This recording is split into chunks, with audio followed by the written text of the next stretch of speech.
Now, it has been 3 days since a huge container ship crashed into a bridge in the United States, killing 2 people and leaving 4 missing. The accident and ongoing recovery operation in Baltimore has caused significant disruption to shipping and to life in the city.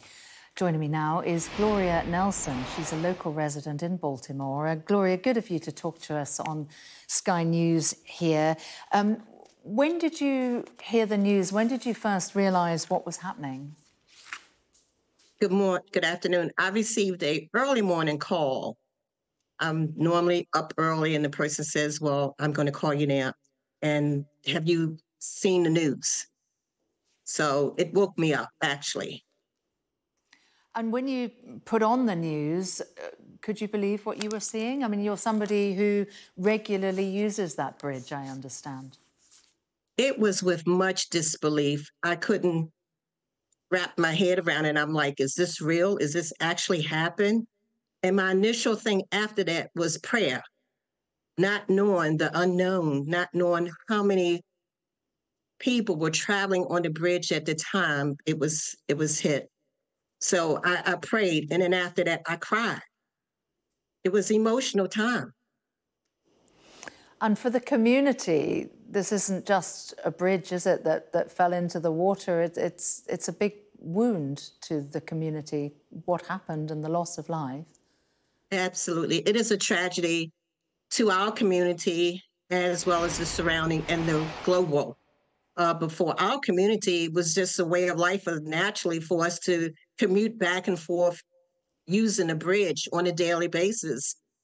Personally, I have an event this afternoon, well, our time this evening.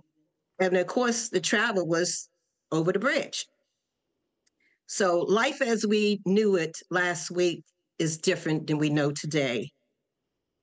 Yeah, and plaudits, I understand, to some of the emergency services who prevented more cars going over that bridge, a tragic loss of life that we know of, but it could have been a lot worse. Absolutely. I've heard of at least 2 individuals that traveled over that bridge. It was around 12:30. You know, you're talking about an hour prior to the actual event occurring. It could have been a lot worse. And the first responders that reacted prevented more tragedy of occurring. We consider heroes. And we, first of all, want to keep lifted up in prayer the families who have lost their loved ones and to yet who remains have not been recovered, for them to bring closure. So want to be mindful of keeping them all in prayer as we all go through this very difficult time. This has really affected our community personally because it's right in our back door. This was our skyline. And then look out and see nothing and everything is gone, and how it's affecting, you know, daily travel. You're talking about the economics, and as well as now we're dealing with the environmental issues that this has also caused. So it's a domino effects, and it's affecting all around, and it's global.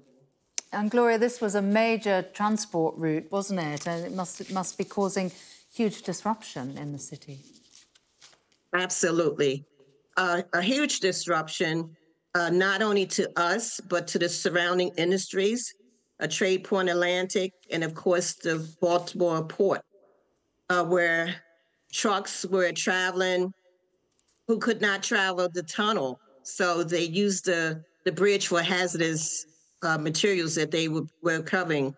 And the bridge was a very quick to the point from getting from point A to B. And really that now that it's gone, I realize how much we didn't realize that it was so much of our daily life and how we took it so much of advantage.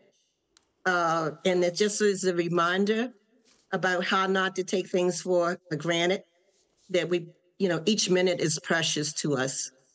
But we will. Baltimore is strong and we will recover. But we offering up support to one another as we go through these days ahead of us.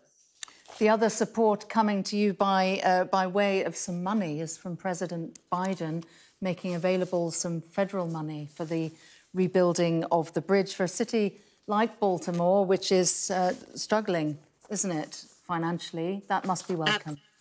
Absolutely. It's a very welcoming. Without federal support, federal money coming in, I'm not sure how they would do it, but we need that federal support, and we need it now. So the Port of Baltimore is our economic engine. So it affected, we have a lot of residents that actually was employed there who's going to be out of work. Yeah. So although resources are coming in to assist those workers, but it doesn't compensate for their salary that they earned on a weekly basis. And Gloria, just finally, of course, born out of tragedy, but would you say that you're proud of your local community? Absolutely. We're extremely proud of our community. We are typically a historic Black community that's right on the southeastern part of Baltimore County, surrounded by the water. And we Gloria have a Nelson, rich history. really good to talk to you, Gloria. Thank you for sharing your community's experience with us. Thank you so much, and continue to keep us in your prayers.